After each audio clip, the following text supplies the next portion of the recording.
75 hard challenge धेरैले गरेर देखा हो, धेरैले गरेको सुन्या हो, तर आफैले पनि हामी सँगै गर्दैछौँ है त। आकृतिले एक दिन मलाई ऱ्यान्डमली होइन 75 हार्ड च्यालेन्ज गर्ने हो भनेर भन्यो क्या। त्यसपछि आई वाज लाइक गर्ने हो र, किनभने दिमागमा आफूले गर्छु सोचा नि थिएन कि।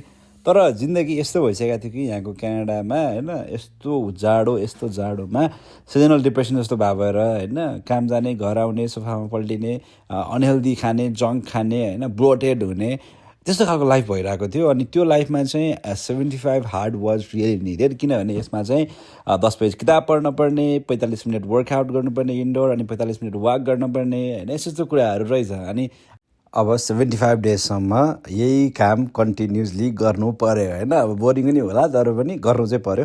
अब त्यही नै हो, यो कमिटमेन्ट चाहिँ हामीले लिएका छौँ, हामी दुवैजनाले, आकृति र मैले होइन। पक्कै पनि हामी यो कमिटमेन्टमा चाहिँ खरो उत्रिन्छौँ होला पनि। र किताब पनि मैले पहिलेदेखि पढ्थेँ, किताब पनि अब अहिले चाहिँ डेली पढ्नु पऱ्यो 10 पेजेस अफ बुक होइन।